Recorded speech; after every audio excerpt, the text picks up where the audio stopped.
네, 여러분 반갑습니다. 오늘은 조선어학회의 대표적인 분이시죠. 바로 이긍로 선생님에 대해서 하도록 하겠습니다. 오늘 제가 말씀드리는 요 내용은 어디에 있냐면 이긍로 선생님이 직접 쓰신 고투 40년이라고 해서 그분이 40년 동안 활동하셨던 기록을, 그러니까 즉 우리나라에 계실 때, 나중에 북한으로 가시거든요. 우리나라에 계실 때 쓰셨던 그 내용을 바탕으로 했고요. 또 이거를 가장 또 잘 만들어 주신 분이 박용규 선생님이라고 2009년도에 일제시대 이긍로의 민족운동 연구라는 논문이 있습니다. 이 논문이 아주 잘 되어 있는 이 논문을 바탕으로 오늘 수업을 진행하도록 하겠습니다. 이긍로 선생님의 아주 젊은 시절 모습, 눈을 부리부리 뜨고, 네, 벌써 남다릅니다. 이분의 성장과 그 다음에 우리 그 서간도에 이제 처음에 가시거든요. 그 시절을 한번 얘기해 볼게요. 이분은 1893년에 경남 의령 출생이십니다. 경남분 오랜만에 나오셨네. 경남 의령에서 태어나셨는데요. 8남매 중에 막내로 태어나셨어요. 그래갖고 집에 뭐라고 됐나, 집에 가족이 20명이 넘게 있어서 사람이 있는지 없는지 확인할 수 없었다. 뭐 이런 이야기가 여기 고투 여기에 나옵니다. 그래서 이제 경남 의령에서 태어나셨는데 이분의 호가 두 개가 대표적인 게 있어요. 뭐냐면 고루 이긍로 이렇게 얘기하시거든요. 그 고루는 뭐냐 하면 이 이긍로 선생님을 나중에 이긍로 선생님이 중국에 가서 활동하시고 러시아 뭐 독일 막 이렇게 해외를 돌아다니세요. 그러면서 중국어로 긍로를 로마자로 표기하면 고루로 발음을 했다고 합니다. 그래서 고루라고 하고, 또 하나는 뭐냐? 물불. 물불이라고도 이게 쓰는데, 물불 안 가리고 뭐든지 하면 온 몸을 바쳐서 다 하시는 분이기 때문에 물불 이긍로, 이렇게 두 개의 호가 있습니다. 그 호를 보면 이분이 어떻게 삶을 사셨는지 느낌이 오실 거예요. 근데 어렸을 때부터도 이 물불에 있었어. 뭐냐 하면 주경야도, 이분의 집은 아주 어려운 농부 집안이셨어요. 그래가지고 먹고 살 게 너무 없었어.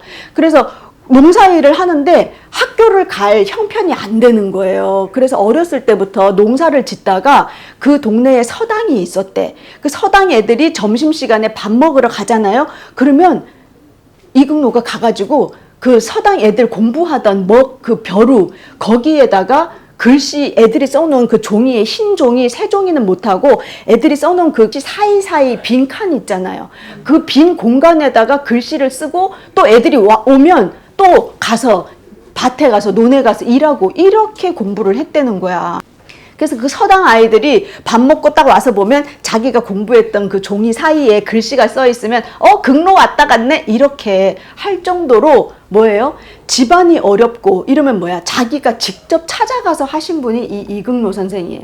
근데 이분이 어렸을 때 이 동네에 신문이 하나씩 오는데 대한매일신보가 하나씩 배달이 되면 그거를 보고 또 이제 형님들로부터 이야기를 들으면서 아, 나라가 위태롭구나 하는 걸 알게 된 거예요. 그래서 이제 이 지역에서는 한문만 그냥 어깨너머로 공부를 하다가 1910년에 나라가 일제에 넘어간 걸 아시게 되는 거예요. 그러면서 뭘 해? 가출을 해. 이 어린 나이에 17살 때 가출을 해가지고 어디로 가냐 하면 무조건 그냥 가는 거예요. 그래서 마산에 창신학교라는 곳을 가게 됩니다. 창신. 이 믿을 신자 들어갔으니까 누가 지었겠어? 기독교에서 지은 학교인데 이 창신학교에 가서 신학문도 배우고 구학문도 배우고, 그러니까 사서오경 이런 것도 배우면서 수학이라든지 그 다음에 기독교라든지 법률 이런 것들을 1년 동안 배우게 됩니다. 그런데 이때 형님하고 아버지가 찾아오는 장면이 나와요. 근데 이 학교에 입학하려면 어떻게 되냐면 단발을 해야 됐어.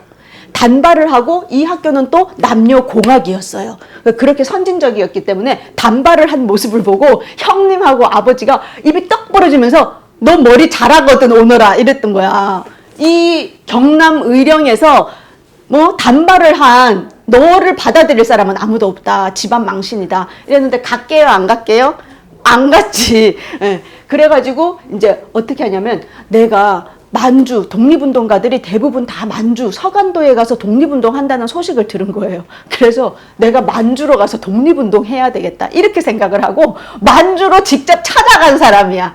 근데 돈이 있다 없다? 없어. 그래가지고 무작정 걸어가요. 뭐든지 도보로 막 이렇게 돼 있어. 그것도 가다가 이게 찾는 자에게 그 길이 있다고 가다가 그 동네 부자가 이 만주로 가야 될 사람이 있었대요. 근데 그 사람이 혼자 가면은 좀 무섭고 길도 모르잖아. 그래서 누구랑 동행을 할까 그랬는데 이금노가 있었던 거야. 그래서 꼽살이 꼈다 그래야 되나? 같이 또 기차 타고 경성에 가서 서울에서 이제 만주까지 가는 그런 여정이 여기 자세히 나와 있어요. 보면 정말 개척 정신이라 그래야 되나? 어떻게 보면 무대뽀 정신 이런 게 여기에 나와 있어요. 그렇게 해서 가서 누구를 만나? 서간도에 윤세복 선생을 만나게 됩니다. 동창학교 설립자이시면서 그 다음에 대종교 3대 교주였던 윤세복, 윤세복하고 그 형제 윤세용 형제 두 분은 집이 엄청 부자였어. 그 천만지기 땅을 다 팔아가지고 그 돈으로 서간도에 가서 독립운동 하신 분이거든요. 그래서 우리가 이 회역만 알면 안 돼. 그래서 이 윤세복 선생님 집에 무작정 찾아가서 거기서 4년 동안 같이 취식을 하게 돼요. 그러면서 이 윤세복 선생님에게 탐복을 해가지고 대종교 신자가 됩니다. 이때 이 동창학교의 교사가 누구였어요? 박은식 선생님이었잖아. 이때 박은식 선생님을 만나요. 그렇게 되면서 동창학교 교원을 너도 하겠니? 그래서 동창학교 교원도 이금노 선생님이 하시면서 이 윤세복 선생님에게도 많은 감화를 받고 또 특히 박은식 선생님이 여기서 뭘 해요? 역사서를 만들잖아요. 그 다음 뭐 발해 역사에 대한 거라든지 그 다음에 몽배금 태조 뭐 이런 책이라든지 또 천계소문 이런 책 쓰실 때 그거를 등사를 누가 했다? 이 이금노 선생님이 하면서 한글도 배우고 그 역사의식을 박은식의 역사의식을 그대로 이어받은 분이 바로 이 이금노가 되겠습니다. 그런데 이때 만주로 건너가기 전에 어떤 일이 있었냐면 국경 지역에서 이제 밥을 얻어 먹어야 되잖아요. 근데 밥만 딱 주니까 너무 안 넘어가는 거야. 그래서 저기 고추장을 좀 줄 수 있냐고 그렇게 해요. 근데 고추장을 안 주는 거야. 나중에 알고 봤더니 고추장은 못 알아듣고 뭐를 알아들어? 댕가지장. 그 북쪽 지역에선 댕가지 장이었던 거야. 그래서 이거를 며칠 동안 서로 말이 안 통해가지고 고추장을 얻어먹지 못했던 거를 딱 느끼면서 아니 같은 조선 민족인데 이렇게 말이 달라가지고 서로 소통이 안 되니 이 말이 큰일이구나 하고 깨달은 거예요. 두 번째 깨달은 거는 이 동창학교를 갔더니 동창학교의 선생님들이 대부분 서울 사람들, 기호지방 이런 사람들인데 이분은 어디야? 경남 의령. 사투리 엄청 세거든요. 제가 부산이라서 알지만 사투리가 너무 세니까 사람들이 말할 때마다 웃는 거야. 그러면서 나는 지역에서 그냥 편안하게 말을 했을 뿐인데 내 말이 특이하구나 하는 걸 와칭하게 된 거예요. 자기를 객관화하게 되면서 이 언어의 소중함을 알게 된 거야. 그러다가 동창학교 교원을 하다가 우리가 윤희순 의병장 할 때 윤희순 의병장이 세운 학교가 노학당이었잖아요. 이 노학당에 가서 선생님을 하셨더라고요. 노학당이 동창학교의 분교잖아요. 그러니까 이렇게 동창학교, 노학당, 그 다음에 나중에 이 동창학교가 문을 닫게 되면서 새로 세운 이 윤세복 선생이 세운 학교가 백산학교거든요. 또 그 백산학교에 가서 또 교원을 하시면서 이렇게 민족 교육을 하셨던 분이세요. 1913년에 어디를 찾아가? 내가 신흥무관학교를 찾아가야 되겠다. 그래가지고 또 가셔. 그래서 합리화. 우리 갔었잖아요. 우리 중국 여행 갔을 때 거기 찾아갔던 그 신흥무관학교를 또 도보로 혼자 또 가서 그때 만난 사람이 누구다? 이시영, 그 다음에 윤기섭, 그 다음에 여기서 신채호 선생도 만나요. 그러면서 무관학교니까 무관 배우잖아? 배우다가 우리가 무력 항쟁을 하려면 군사력이 필요하구나 하는 걸 알게 된 거예요. 그래서 군사학을 배워야 되겠다. 어디가 제일 세지? 러시아. 이분은 뭔가 딱 들어오잖아. 그럼 나 가야 되겠다. 야, 뭐든지. 그래서 또 러시아를 가. 돈이 있다 없다? 없다. 뭐로? 도보로. 도 보러 가다가 기차 얻어 타고 막 이렇게 해서 가요. 그래서 그 고생하면서 갔는데 이 러시아에서 전쟁이 나잖아요. 그러면서 어쩔 수 없이 다시 또 돌아와요. 갔다가 공부 못하고 이렇게 돌아오는 그런 여정들이 있습니다. 그런 다음에 1915년에 백산학교, 여기서 또 독립군을 양성하고 이렇게 여기서 그래도 군사학 같은 거 신흥무관학교에서 배워온 거를 또 이제 사람들에게 베풀어서 하고, 또 홍범도가 만든 포수단이 있었어요. 홍범도 선생님 포수였으니까. 그래서 여기서 1년 동안 독립군 활동을 하면서 무장투쟁을 직접 하시기도 하셨어요. 이렇게 다양한 활동을 하시게 됩니다. 지금 이 의령에 가면 이 우리 말모이 영화 나왔잖아요. 영화 나오고 나서 이 이금로 선생에 대해서 그때부터 알려지기 시작한 거예요. 사실은 이 논문에도 나와 있지만 우리나라 사람들이 왜 이금로를 모르냐. 우리는 알아봤자 주시경밖에 몰라. 그쵸? 조금 알면 최현배 정도 알지 몰라. 왜 몰랐냐? 이분이 이제 북한으로 가셨어요. 그렇기 때문에 1987년 87항쟁 이후에야 조금씩 조명되기 시작했고, 대중들에게 많이 알려진 건 그 영화 말모이에서 그 윤계상이 했던, 네, 그게 윤계상이 주인공이잖아요. 이제 그걸 모티브로 한 분이 바로 이 이금로 선생이거든요. 그래서 여기에 가면, 지금 의령에 가면 이렇게 이금로 선생 그림도 되어 있고, 고루 이금로 박사의 생가 어디에 있다 이런 표시도 이제 있고요. 생가가 지금 이거야. 근데 웬 사람이 살고 있어. 그래갖고 이거를 이제 지금 이제 생가로 다시 복원을 하는 일을 추진을 하고는 있어요. 근데 하여튼 작년에도 요사진이야. 다른 사람이 살림을 살고 있는 거예요. 그러고는 이제 고루로라고 이름이 이제 이런 것도 있고, 그 다음에 마산에 가면 이 창신학교 터가 있어요. 그래서 창신학교 터도 이렇게 표현이 되어 있고요. 그 다음에 마산에 가면 마산문학관이라는 조그만 그 기념관이 있는데, 거기에 보면 이 국어 교과서 누가 썼다? 이금로, 정인승, 역금, 정음사. 이거 최현배 선생님이 만든 그거예요. 출판사 정음사. 그리고 여기에 고투 40년 요 책도 내고, 조선어 음성학, 이분이 음성학도 하신 분이거든요. 그래서 이금로에 대해서 요 정도만 이렇게 칸이 이렇게 작게 되어 있는데 우리가 이분을 많이 기려야 되겠다. 그래서 제가 이번 강의를 하면서 여러분들하고 우리가 이름은 많이 들어봤지만 실제로 얼굴을 모르는 분들이 많잖아요. 그래서 유명하신 독립운동가들 계속 나오는데 우리가 아는 얼굴은 몇 명 안 돼. 뭐 김구, 안창호, 뭐 안중근, 뭐 이거밖에 몰라. 이분이 누구겠어요? 포스가 장난이 아니죠. 이분이 윤세복이에요. 동창학교를 만드시고 대종교 3대 종사를 하셨고, 그런 윤세복 선생님이십니다. 이분은 박은식 선생님, 이분이 이시영, 그렇죠?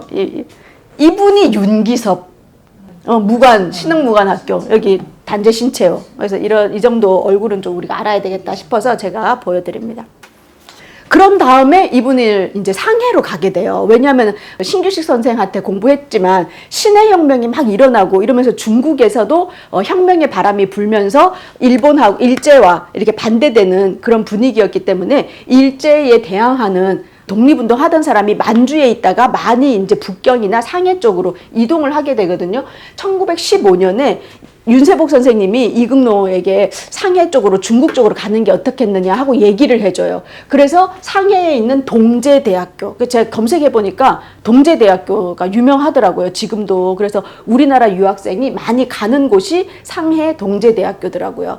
그래서 이 동제대학교에 가서 공부를 하시게 됩니다. 이때 유학 그 자금을 좀 도와주고 하셨던 분이 또 예관 신규식 선생님이 상해에 계시면서 많이 도움을 주셨어요. 그리고 이제 상해 유학생회를 조직해가지고 여기서 총무로 활동하시면서 상해에서 누구를 만나? 일송 김동삼, 그 다음에 김원봉, 이범석, 이러한 분들을 상해에서 만나면서 이 유학생들과 임시정부, 임시정부 전에 독립운동 하시던 분들과 연락을 계속 했던 분이 이금로입니다. 그리고 여기서 누구를 만나냐? 김두봉 선생을 만나요. 김두봉 선생님은 누구냐면 그 주시경 선생님의 애제자, 완전 애제자고, 홍합 나철 선생이 돌아가실 때, 순국하실 때 같이 갔던 6명의 그 제자 중에 한 분이셨고, 그리고 남한에는 최연배, 북한에는 김두봉 이렇게 얘기하던 그 한글 학자십니다. 그래서 김두봉, 윤기섭을 같이 이제 만나게 되는데, 여기서 김두봉에게 이 이금노 선생님은 조선어 학회 중에 주시경 선생님의 직접적인 제자는 아니세요. 그런데 김두봉을 만나면서 주시경 선생님의 그 학맥을 잇게 되는 그런 분이십니다. 그리고 윤기섭, 아까 그 신흥무관학교 윤기섭 이분하고 만나가지고 뭘 하냐면, 군대 구령 있잖아요. 옛날에는 기착 이렇게 했었대요. 다 한자어, 중국어 이런 거로 했었는데, 이때 우리말로 하자라고 해가지고 차렷 이런 거 있잖아요. 군대의 구령을 만드신 분이 또 이 이금노 선생이 되겠습니다. 그래서 여기서 상해에서 이런 활동을 하시다가 1919년 3.1운동을 본 거예요. 근데 이분은 3.1운동이라고 얘기하지 않고 3.1혁명이라고 이야기합니다. 3.1혁명을 보고, 아, 원래 우리 민족은 이렇게 스스로 일어서려고 하는 게 많은 민족이었어 라고 깨달으면서 북경으로 가게 돼요. 이때 독일 유학을 준비하면서 만난 사람들이 신성모, 이태준, 김원봉 이런 분들이에요. 그리고 이 이태준이라는 분을 우리가 이제 알아야 되는데, 이 이태준이라는 분은 의사예요. 연희전문학교 나와가지고 의사로 있는데, 독립운동을 이제 하면서 이 도산 안창호에 또 영향도 받아가지고 독립운동을 하러 이쪽으로 와요. 와가지고 여러 그 과정을 거쳐서 뭘 하게 되냐면, 몽골하고 또 붙어 있었잖아요. 독립운동 할 때 몽골 황제의 주치의를 했어, 이태준 선생이. 그렇게 하다가 이 의열단에 가입을 하게 됐거든요. 김원봉을 만나서. 그러면서 이 이태준 선생이 뭘 하냐면, 우리가 이동희 시간에 배웠어요. 이동희 때 그 레닌의 자금 40그 루블을 받아올 때 몇 명이 나눠서 받아오거든요. 그 중에 한 분이세요. 이 이태준 선생이 자기의 그 운전기사랑 같이 이 나머지 돈을 이동희 선생에게 전달을 해주고, 같이 이금노 선생하고 이태준 선생하고 둘이 다시 이 몽골 쪽으로 들어가려고 하고 있었는데, 거기에 막 전쟁이 내분이 나고 막 백군파랑 막 싸우면서 이금노 선생은 기다렸다 그 전쟁이 그치지가 않으니까 국경으로 돌아오셨고, 이 이태준 선생은 이따가 들어갔는데, 그 들어가서 백군파에게 잡혀가지고 그 딸도, 어린 애기 딸도 죽고 이태준 선생도 살해당하고 그렇게 된 거예요. 근데 그 운전수 했던 사람이 마자르라는 사람인데, 그 사람이 누구냐면 폭탄 제조 기술자였어요. 그래서 이 김원봉한테 소개를 시켜줬거든요, 이태준 선생이. 나중에 그 마자르가 김원봉 선생을 만나서 폭탄을 제조해줘서 그 폭탄으로 김익상 조선 총독부에 폭탄 던진 그 폭탄이 이 이태준, 김원봉, 마자르 그 연결이 된 거야. 그런 사연이 곳곳에 있습니다. 그러고는 누구를 만나서 영향을 받냐면, 신채호 선생을 영향을 받아가지고 이제 절대 독립론 이런 걸 받아들이면서, 우리 독립운동가 하면 항상 나오는 인물 이승만이 임시정부의 대통령이 되니까 이 성토문, 미국에다가 우리나라를 청원을 하는 그런 놈이 어딨냐 이래가지고 성토문을 만들었는데, 거기에 지난주에 우리 배웠듯이 심산 김창숙 선생님 사인하시고 이금노 선생님도 사인을 하셨습니다, 서명자로. 그래서 계속 사이가 나쁘고 해방된 이후에도 같이 할 수 없었던 거죠. 그래서 북한으로 가신 거예요. 그러면서 이제 이때 무슨 일이 있었냐면, 모스크바에 공산당 회의가 있었어. 이때 누가 참석하기로 돼 있었냐? 이동희 선생이 참석하기로 돼 있었어요. 그런데 이분을 통역하고, 그 다음에 소위 말하는 보디가드? 경호 이런 걸 같이 하기 위해서 이 이금노 선생이 중국어도 할 줄 알아. 또 이 동제대학교가 독일계 학교였거든요. 독일어도 할 줄 알아. 러시아어도 할 줄 알아. 한문도 잘해. 이러니까 이분이 같이 가게 된 거예요. 그래서 레닌을 2번이나 직접 만났던 그런 사연이 있습니다. 그러고는 이때 이 모스크바에 가서 공산당 대회를 하면서, 내가 이제 베를린 대학으로 공부를 하러 가고 싶다라고 했을 때 여기를 주선을 해준 사람들을 이 공산당 대회에서 만나게 돼요. 그래서 결국엔 베를린 대학으로 입학을 하게 됩니다. 이때 돈이 어디 있어, 그쵸? 그래가지고 뭐가 있었냐? 이 3.1운동이 끝나고 나서 기미육성회라는 거를 만들어요. 누가 만들어? 백산상회. 누구죠? 백산 안희재 선생이 부산에서 만든 그 백산상회에서 돈 다 긁어 모아가지고 우리 인재들을 외국에서 키워야 된다라고 해서 장학생으로 뽑힌 사람이 3명이야. 안호상, 신성모, 이금로. 이래서 이 3분이 독일에 베를린에 유학을 갑니다. 근데 전공은 뭐로 간다? 정치 경제학으로 가요. 근데 여기는 꼭 부전공이 있어야 돼. 부전공은 철학, 인류학, 언어학을 하게 되는 거야. 이때 이 언어학이 나중에 조선 학회까지 이어지는 그런 공부를 하시게 됩니다. 그래서 김희 육성 장학회 장학생들이야. 이분이 신성모, 이금로, 안호상. 키도 엄청 크시고 그쵸? 팍 등발도 있고 이동희 선생의 그 보디가드가 될 만했겠죠. 그렇게 해서 이분입니다. 3분. 그리고 이분은 일송 김동삼 선생님. 이분은 김원봉, 약산 김원봉. 이분이 철기 이범석이 되겠습니다. 네, 군인이죠. 그리고 이분은 김두봉. 조선어의 그 주시경 선생의 제자 김두봉. 이분 김두봉하고 김원봉하고 같은 동네 밀양, 둘 다 밀양이에요. 밀양 사람. 이분이 이태준 의사. 예. 반병률 교수님이 그 사진. 반병률 교수님이라고 그 외대에 계시는 분인데 이분이 이쪽 러시아 만주 지역 항일 독립 운동가 많이 발굴하셨거든요. 그래서 이 이태준 선생에 대한 논문이 있으시더라고요. 그래서 이태준 사진, 엄청 귀한 사진. 그리고 이분이 백산 안희재 선생님이에요. 우리 조만간 또 백산 안희재도 할 거야. 엄청 부자. 그런데 독립자금 다 대시고 나중에 조선어 학회 사건, 그 다음에 이모 교본 때 붙잡혀서 감옥에서 고문받아서 돌아가신 분 아니지.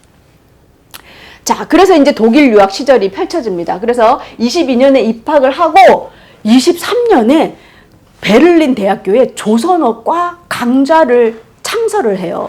그래가지고 여기에서 사람들, 외국 사람들에게 넌 어디서 왔니? 조선에 말이 있니? 그런 말이 있지. 그래가지고 이 조선어를 공부를 시키고 싶다. 그랬더니 강좌 개설을 해도 되긴 되는데 돈은 안 준다. 그랬더니 무급으로 하겠다. 무급으로. 그래서 3년 동안 무급 봉사를 하시게 돼요. 그래서 그때 그 녹음하신 프랑스에 가서 이제 언어학을 공부하셔가지고 음성학도 공부하시고 해서 녹음하신 그 테이프가 있어. 그거 들려드릴게요.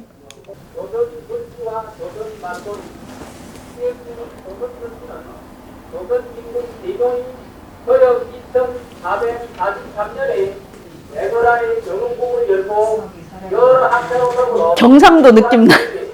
원전 과학적으로 새로운 기술이 글씨에 서역 2446년에 안팎게 되었습니다. 이 글씨는 본소리 11자와 단소리 17자로 보다 28자입니다. 들어보세요. 아, 야, 요, 오, 요, 우, 유, 이. 무슨 일을 또 하시느냐? 1927년에 세계 피압박 민족 대회를 벨기에 브뤼셀에서 열려요. 그때 여기를 참석을 해요. 근데 참석을 하는데 이게 1926년에 60만세 운동이 일어나잖아요. 60만세 운동이 일어나니까 이제 일제가 깜짝 놀란 거야. 또 이렇게 하는구나. 그런데 1927년에 이런 대회가 있다는 걸 알고 일제에서는 우리나라에 여기 또 참석할 만한 사람들을 조사를 하고 다녔어요. 그때 기자 한 명이 만주로 건너가가지고 이금로 선생한테 알려주는 거야. 독일이니까 가깝잖아요. 벨기에까지 가는 그 교통비를 붙여줘요. 대회장 안에는 또 못 들어가. 헤이그 특사랑 비슷해. 못 들어가지만 조선의 문제라 그래가지고 일제의 만행을 알리는 그런 글을 써서 배포를 하게 돼요. 그런 활동을 하셨고요. 그리고 이 독일에 계시는 동안에 역사책을 저술하게 됩니다. 2권의 역사책을 쓰는데요. 제목이 조선의 독립운동과 일본의 침략정책, 일본 제국주의에 대항한 조선의 독립투쟁, 요거를 독립운동, 이건 독립투쟁, 2개의 책을 이제 발간을 하는데 이 책 내용을 보면 그 박은식 선생이 쓰신 통사하고 혈사하고 아주 비슷해요. 우리 목차 출력해가지고 봤잖아요. 목차 체계도 거의 똑같고, 그 박은식 선생님의 민족주의 사학뿐만이 아니라 역사서 기술하는 그런 방식도 따라서 하신 거예요. 이거는 독일어로 쓰셨어. 여기 한글 활자가 없잖아. 활자도 없을 뿐더러 그 다음에 독일 사람들에게, 외국인에게 우리나라를 알리기 위한 것이었기 때문에 쓴 아주 좀 짧은 책입니다. 그러니까 박은식 선생님하고 차이점은 뭐냐면 경제적인 내용이 아주 많이 들어가 있어요. 아주 자세하게 동양척식주식회사 비용이라든지 농토의 비율이라든지 뭐 노동쟁의 아주 자세하게 나와 있습니다. 그 다음에 우리나라가 교육적으로 얼마나 침략을 받고 있는지, 또 동학의 이야기, 또 의병사까지도 써 있고요. 3.1운동을 3월 혁명이라고 표현했고, 의열투쟁, 이분이 김원봉하고도 교류를 했기 때문에. 그리고 오성륜이라는 분이 있어요. 오성륜 들어보셨어요? 나 처음 들어봤는데, 오성륜 이분이 의열단원이었어요. 의열단원이어가지고 일제의 육군 대신한테 폭탄을 던졌어. 그리고 그게 불발이 돼가지고 다른 사람이 죽고, 이분은 이제 도망왔어요. 도망와서 어디로 왔냐? 이 독일까지 도망을 왔어. 그래서 이국로 선생을 만나가지고 자기의 의열투쟁을 이야기를 해준 거예요. 그래서 그 외에 뭐 부산 경찰서 투척 사건, 뭐 김상익 의사, 또 박열이죠. 박열. 우리 영화에 있던 그 박열의 스토리까지도 다 알려주셔가지고 이국로 선생이 그러한 글을 남기셨습니다. 그래서 이제 이 이국로 선생님은 독일에서 유학을 하면서 이런 활동을 하면서 무슨 생각을 하게 됐냐? 우리는 민족 협동 전선을 펼쳐야 된다. 이게 뭐냐면 이제 이동에 따라서 러시아도 가보고 독일에도 있어보고 막 다양한 사상들을 접하면서 민족주의뿐만이 아니라 사회주의자들과도 같이 독립을 위해서 힘을 합쳐야 된다라는 생각을 하셨고, 꾸준히 그거를 운동을 하신 분이세요. 그리고 또한 이제 신흥무관학교에 있어 봤기 때문에 이 무장투쟁이 얼마나 소중한지도 알게 된 거야. 그리고 임시정부, 상해에 또 있어봤잖아요. 그러니까 상해 임시정부도 또 중요한 걸 알게 됐어. 그리고 세계를 다니면서 느낀 게 뭐냐? 우리나라뿐만이 되는 게 아니라 이게 세계 정세, 강대국들 사이에서 있는 일이기 때문에 세계와 연대해야 된다라는 것을 깨닫고 그것과 관련해서 글을 쓰신 분이에요. 그래서 우리가 이국로 선생을 공부하면 이 모든 분야를 다 공부하게 되고, 마지막 결론은 화합, 세계와 연대해야 하는 그런 화합까지도 이야기할 수 있는 분이 바로 이 이국로 선생님이 되겠습니다. 그래서 1927년에 논문을 쓰는데, 논문 제목이 중국의 표에 대한 면이라든지 실크 이런 거에 대한 논문을 쓰셔가지고 패스를 하시고, 1928년, 29년에 영국이라든지 이런 데를 돌고 미국을 거쳐서 우리나라로 귀국을 하시게 돼요. 그래서 1929년에 국내로 들어오시게 됩니다.